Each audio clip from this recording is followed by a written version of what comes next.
Hello students, आज हम discuss करेंगे chapter 2 diversity in the living world के question answers.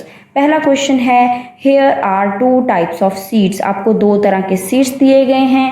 What differences do you find among the roots and leaf venation of their plants. वो कह रहा है कि इन सीड्स के जो प्लांट हैं उनकी रूट्स और उनके लीफ वेनेशन में क्या डिफरेंस है। तो सबसे पहले गिवन है बेटा हमारे पास वीट के जो सीड्स हैं, इसका अगर हम प्लांट देखें, ये वाला है, इसकी रूट्स आप देखो कैसी हैं। आप देखो कि एक पॉइंट से बहुत सारी रूट्स निकलती हैं, ठीक है।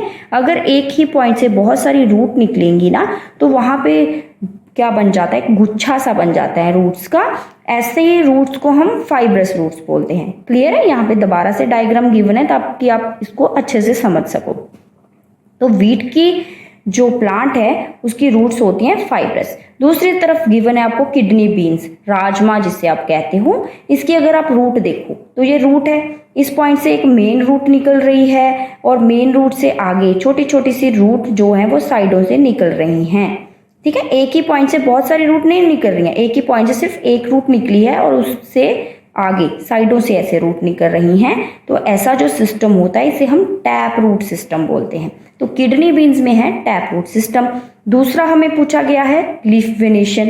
लीफ वेनेशन का क्या मतलब है? लीफ के ऊपर आपने ऐसे लंबी लंबी सी लाइनें जो आपको नजर आ रही है, इन्हें हम वेन्स बोलते हैं, ठीक है। इन वेन्स का पैटर्न कैसा है पत्तों के अंदर, उसको देखकर हम बता सकते हैं कि ये वीट का प्लांट है या फिर किडनी बीन का। अगर लीफ के ऊपर लंबी लंबी लाइनें हैं वेन्स की, ऐसे लंबी लंबी लाइनें ऐसे जा रही हैं, तो ये पैरेलल वेनेशन होती है। अगर लीफ के ऊपर ऐसी वेनेशन है, नेटवर्क बना हुआ है कोई, इधर मैं आपको कलर चेंज करके दिखाती हूँ। आप देखो, एक यहाँ जा रही है, इधर इधर, कोई इधर, कोई इधर इधर, ऐसे एक पूरा नेटवर्क सा बन रहा है। तो ऐसी वेनेशन होती है बेटा रेटिकुलेट वेनेशन। इधर देखो ऐसे लंबी लंबी सी वेनेशन है, इसे हम पैरेलल वेनेशन बोलते हैं। तो ये है आपका डिफरेंस। फाइब्रस रूट है, पैरेलल वेनेशन है वीट के अंदर, टैप रूट और रेटिकुलेट वेनेशन है किडनी बीन्स के अंदर। आगे देखिए, name of some animals are given below. आपको कुछ एनिमल्स के नेम गिवन हैं। Group them based on their habitat. उनके हैबिटेट के बेस पे हमने उनको ग्रुप में डिवाइड करना है। हैबिटेट होता है कि वो कहाँ पे रहते हैं, वो पानी में रहते हैं या फिर लैंड पे रहते हैं, ठीक है। Write the name of aquatic animals in area marked A. वो कह रहा है कि जो एरिया ए है ना, यहाँ पे इक्वेटिक एनिमल्स के नेम लिखने हैं। इक्वेटिक एनिमल्स कौन से होते हैं? जो पानी में रहते हैं, वाटर में, ठीक है। And terrestrial animal in area marked B.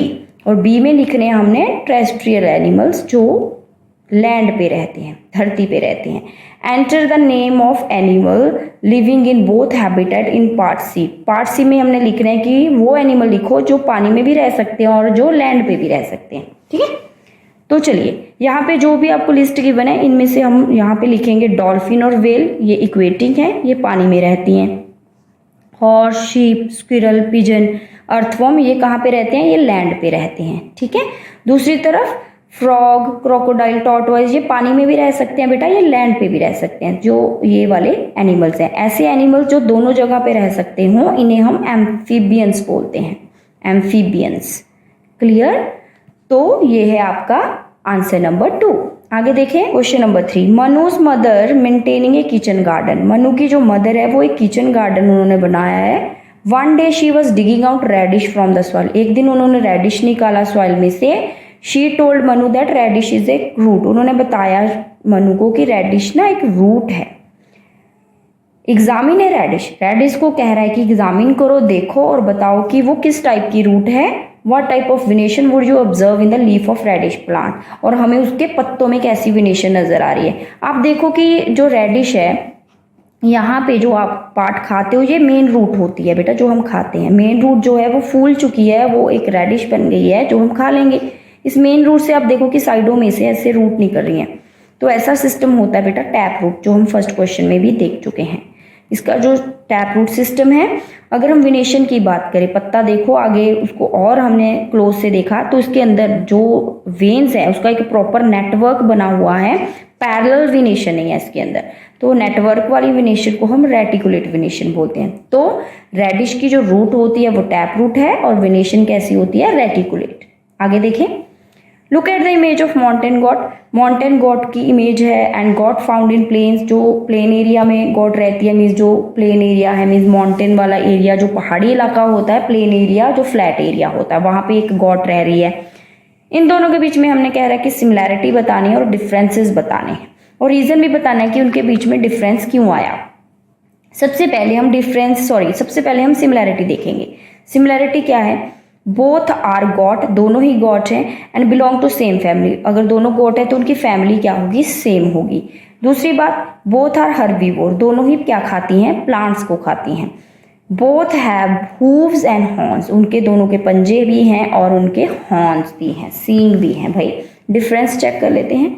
Mountain goat has thick long fur to protect against cold mountain temperature. आपको पता है कि वो माउंटेन्स पे रहती है, वहाँ थोड़ी ठंड होती है, उसको ठंड से बचाने के लिए उसकी जो फर होगी वो लॉन्ग भी होगी और थिक होगी।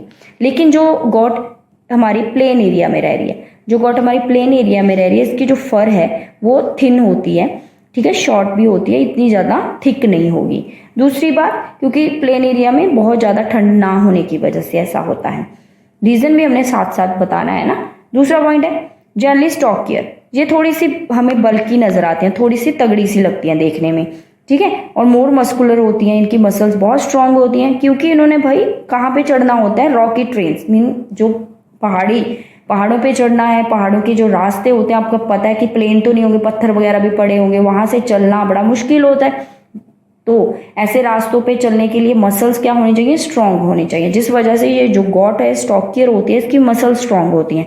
लेकिन दूसरी तरफ प्लेन एरिया है, इजीली तो वॉक करना है, इतनी एनर्जी तो नहीं चाहिए होगी, जिस वजह से जो प्लेन गोट है वो क्या होती है? लीनियर होती है, मीन्स पतली होती है थोड़ी देखने में। थर्ड पॉइंट, स्पेशलाइज्ड हूव्स होते हैं, इनके जो पंजे होते हैं वो स्पेशलाइज्ड होते हैं, रफ होते हैं, ताकि उनकी जो ग्रिप है वो बेटर हो सके। कभी आपने अपने शूज़ को नीचे से देखा है? बिल्कुल देखा है, नीचे डिज़ाइन बने होते हैं डिफरेंट से। तो वो डिज़ाइन का मकसद क्या होता है? आप फिसलो ना, ठीक है, आपकी प्रॉपर ग्रिप बन जाए फ्लोर के ऊपर जब आप चलते हो। जब ये घस जाते हैं ना तो आप फिसल जाते हो, ठीक है। ऐसे टायर के ऊपर भी डिज़ाइन है, क्यों है भाई? ताकि सड़क के ऊपर जो टायर है वो फिसले ना। तो ऐसे ही जितना नीचे से रफ होगा ना सरफेस, उतना आप अच्छे से चल पाओगे, मीन्स आपकी ग्रिप बनेगी, आप फिसलोगे नहीं।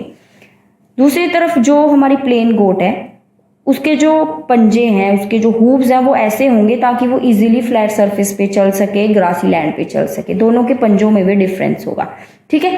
तो ये ऐसा क्यों है? क्योंकि भाई उसने माउंटेन पे चढ़ना है, दूसरा उसने नीचे ही रहना है, इधर उधर ही घूमना है, तो इस वजह से उसकी बॉडी ऐसी है, ठीक है। आगे चले। Group the following animals into 2 groups. बहुत सारे आपको एनिमल्स के नेम गिवन है, इनको हमने 2 ग्रुप्स में बांटना है based on any feature other than those discussed in the chapter. लेकिन उन्होंने कहा है कि ऐसा फीचर लेके आओ, ऐसे उनको डिवाइड करो जो आपकी बुक में नहीं दिया है। बुक में तो हमें दिया गया है हैबिटेट, कि कोई लैंड पे रह रहा है, कोई पानी में रह रहा है, इक्वेटिक है, ये हम कर चुके हैं, तो बुक में तो ये गिवन है। वो कह रहा है कि बुक से अलावा लिखना है आपने। बुक में तो हमें ये भी गिवन है कि वो हर्बीवोर है, वो कार्निवोर है, तो इससे अलावा जो हमारी बुक में नहीं है, वर्टिब्रेट्स और इनवर्टिब्रेट्स। वर्टिब्रेट्स होते हैं जिनकी बैकबोन होती है, ठीक है, इनवर्टिब्रेट्स जिनकी बैकबोन नहीं होती है। तो इनवर्टिब्रेट में cockroach, grasshopper, vertebrates cow, fish, pigeon, lizard, bat, tortoise, whale. तो इनके बैकबोन होने की वजह से ये वर्टिब्रेट्स होते हैं। क्लियर है बेटा? तो ये ग्रुप हमने ऐसे किया जो आपकी बुक से गिवन नहीं है। आगे देखिए क्वेश्चन नंबर 6।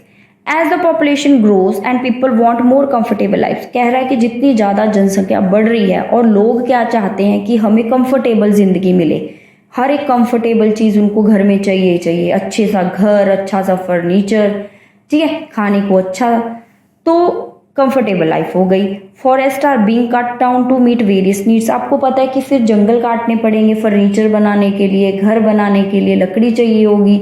अगर ज़्यादा पॉपुलेशन है तो खाने को भी ज़्यादा चाहिए होगा, तो एग्रीकल्चर करने के लिए भी जगह चाहिए होगी, तो जिस वजह से जंगल क्या हैं वो काट दिए जाते हैं। How can this effect our surrounding. तो इससे क्या फ़र्क पड़ेगा हमारे सराउंडिंग पे। How do you think we can address this challenge. जो भी ये समस्या हमारे सामने आ गई है जंगल काटने से, तो हम इसको कैसे इसका सोल्यूशन ढूंढ सकते हैं। तो चलिए सबसे पहले इम्पैक्ट ऑफ डिफॉरेस्टेशन देखते हैं कि जंगल काटने का नुकसान क्या है, क्या इससे इफेक्ट पड़ेगा। लॉस ऑफ बायोडाइवर्सिटी हो जाएगी। लॉस ऑफ बायोडाइवर्सिटी मीन्स बहुत तरह के जानवर, बहुत तरह के प्लांट्स धरती पे से गायब हो जाएंगे जंगल काटने से, क्योंकि उनको रहने को जगह नहीं मिलेगी, खाने को कुछ नहीं मिलेगा, तो जानवर जो हैं वो धीरे धीरे गायब होने शुरू हो जाएंगे। दूसरी तरफ क्लाइमेट चेंज हो जाएगा, टेम्परेचर धरती का बहुत ज़्यादा बढ़ जाएगा, गर्मी बहुत हो जाएगी, ग्रीन हाउस इफेक्ट हो जाएगा, है ना। और क्या होगा, पोल्यूशन बहुत बढ़ जाएगा, इसे क्लाइमेट चेंज कहते हैं। सॉइल इरोजन हो जाएगा। आपको पता है कि रूट्स जो होती हैं प्लांट्स की, पौधों की, वो मिट्टी को जकड़ के रखती हैं। अगर वहाँ से प्लांट्स काट दिए जाएंगे, वहाँ पे गड्ढे बन जाएंगे, लूज हो जाएगी मिट्टी, तो इससे क्या होगा, जैसे हवा चलेगी या फिर फ्लड वगैरह आने का भी बहुत ज़्यादा रीज़न हो सकते हैं। ट्रीज जो है प्रोटेक्ट करते हैं ना फ्लड वगैरह को भी, तो इससे क्या होगा, मिट्टी जो है वो वहाँ से चली जाएगी पानी के साथ, ठीक है, या फिर हवा के साथ, तो इससे सॉइल इरोजन होगा। तो उससे आगे क्या है, डिसरप्शन ऑफ वाटर साइकिल। आपको पता है कि जो ट्रीज होते हैं, इनके जो पत्ते होते हैं, इनमें से पानी उड़ता है। जब पत्तों में से पानी उड़ता है उसे हम ट्रांसपीरेशन बोलते हैं। ये वर्ड आपने कहीं ना कहीं ज़रूर सुना होगा। ट्रांसपीरेशन से पानी में पत्तों में से उड़ रहा है भाप बनकर, पानी जो है वो उड़ गया है भाप बनकर, ऊपर जाएगा, बादल बनेंगे, बादलों में से फिर वर्षा होगी और पानी नीचे आएगा। तो ऐसे वाटर साइकिल चलता है। अगर ट्रीज नहीं होंगे तो ये ट्रांसपीरेशन नहीं होगी, क्लाउड्स फॉर्मेशन नहीं होगी, बारिश कम हो जाएगी, तो वाटर साइकिल भी डिस्टर्ब होगा। क्लियर है। तो ये है कुछ इम्पैक्ट। उसके बाद हम इसको कैसे ठीक कर सकते हैं, रिफॉरेस्टेशन कीजिए, दोबारा नए ट्रीज लगाएं, कहीं और लगा दें, वहाँ पे नहीं लगाने आपने। प्रोटेक्टेड एरिया, जो भी जंगल हैं उनको प्रोटेक्ट कर दिया जाए, मीन्स उनको ऐसा नेशनल पार्क बना दिया जाए, वाइल्ड लाइफ सेंचुरी बना दी जाए, जहाँ पे कोई भी ह्यूमन ना तो कोई ट्री को कट कर सके, ना ही किसी जानवर का शिकार कर सके। जो नेशनल पार्क्स होते हैं, जब वाइल्ड लाइफ सेंचुरीज होती हैं, ये ऐसे एरियाज होते हैं या फिर ऐसे जंगल होते हैं जो प्रोटेक्ट कर दिए जाते हैं गवर्नमेंट के द्वारा, ताकि उनके अंदर कोई भी ह्यूमन क्या है जाकर ट्री ना काट सके या फिर किसी एनिमल को मार ना सके। ठीक है, इसे हम प्रोटेक्टेड एरिया बोल देते हैं। तो ऐसे हमें बहुत सारे national parks, wild life sanctuaries बना देनी चाहिए। उसके बाद क्या है, लेजिस्लेशन करनी चाहिए, मीन्स ऐसे कुछ लॉज बना देने चाहिए ताकि जो इलीगल डिफॉरेस्टेशन होती है, लोग चोरी से जो जंगलों को काटते हैं, उनके ऊपर कुछ स्ट्रिक्ट लॉज बनाने चाहिए सरकार को। आगे है जी एजुकेशन एंड अवेयरनेस।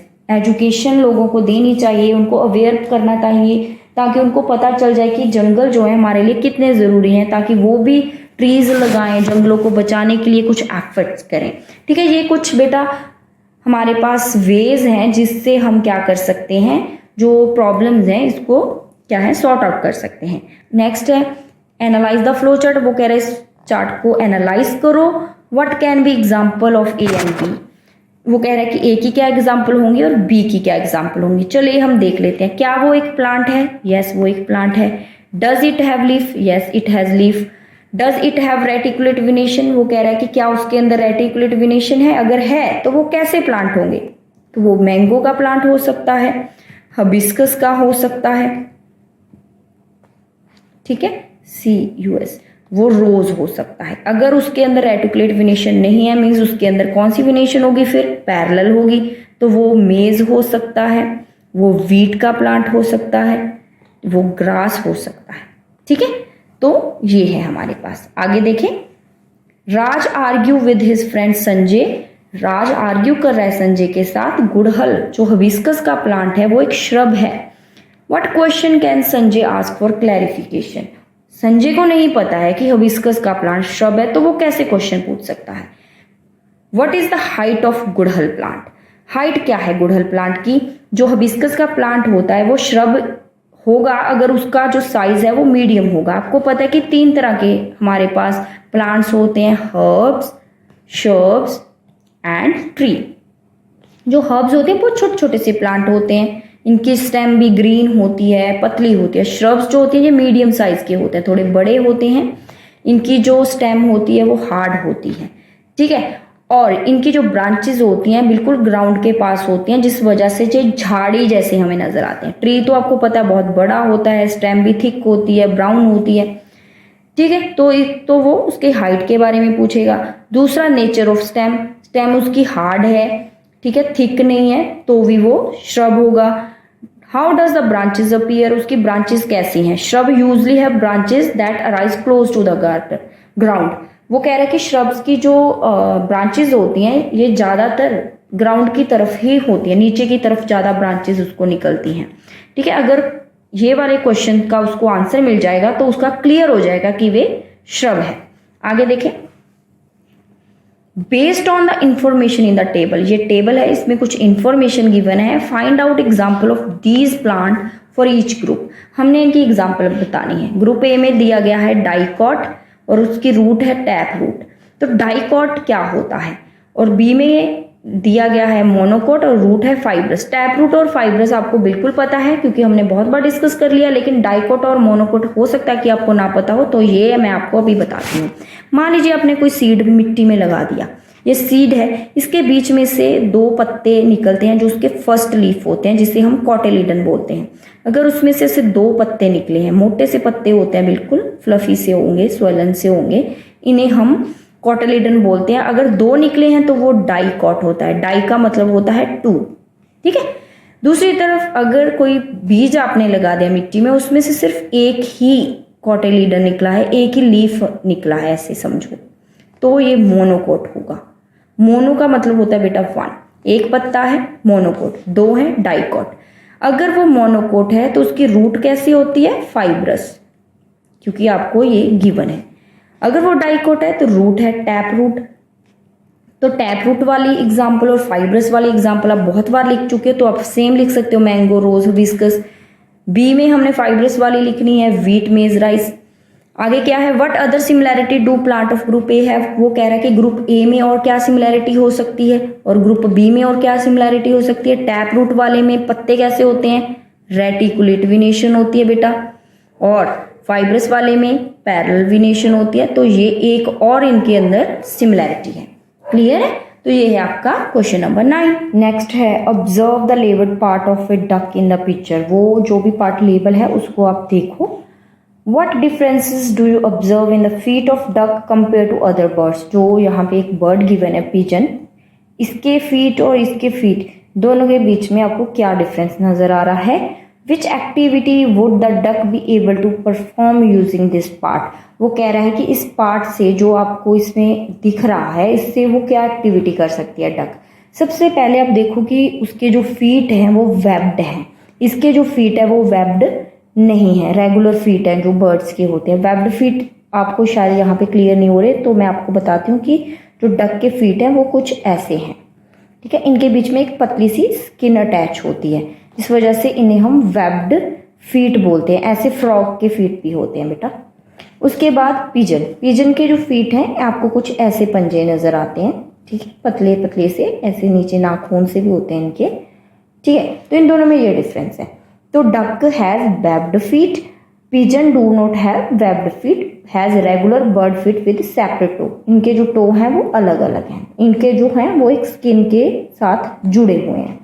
तो क्या एक्टिविटी कर सकती है डक, एक तो वो स्विमिंग कर सकती है वेब्ड फीट के साथ, जैसे आपने कोई बोट चलती हो वो देखी हो, उसके पास एक ऐसे पैडल सा नहीं होता जो पानी को पीछे को करता है, सेम वे जो डक है वो भी अपने फीट को एज अ पैडल यूज करती है, पानी को पीछे को पुश करने में उसका यूज करती है ताकि वो इजीली स्विम कर सके। दूसरा, वेब्ड जो फीट होते हैं ये ब्रॉड होते हैं, मीन्स चौड़े होते हैं, जिससे क्या होता है नीचे का जो एरिया है वो ज़्यादा हो जाता है, टच वाला एरिया। मान लीजिए अगर मडी एरिया है, ठीक है, ऐसा कोई एरिया है, मडी एरिया कौन सा होता है, जो गीला मिट्टी वाला, गीली मिट्टी वाला जो एरिया होता है, क्योंकि डक है पानी के आसपास का जो एरिया होगा वहाँ गीली मिट्टी वाला एरिया होगा। अगर डक ने वहाँ पे चलना है तो वो मिट्टी के अंदर धंस ना जाए, इससे उसके जो पाँव हैं बहुत हेल्प करते हैं। जितना ज़्यादा पाँव ब्रॉड होगा ना उतना वो कम मिट्टी में धंसेगा, ठीक है। तो ये फायदा होता है। The webbing provide a large surface area, उससे लार्ज सरफेस एरिया जितना होगा उतना प्रेशर कम पड़ेगा। अगर प्रेशर कम पड़ रहा है तो पाँव जो है वो मिट्टी में कम धंसेगा। ठीक है, जिस वजह से वो इजीली मडी एरिया पे भी वॉक कर सकती है, गीली सरफेस पे भी वॉक कर सकती है। तो ये एक्टिविटी है जो डक कर सकती है विद द वेब्ड फीट। तो ये था बेटे आपके चैप्टर 2 के question answer. I hope you like this video. Thank you so much.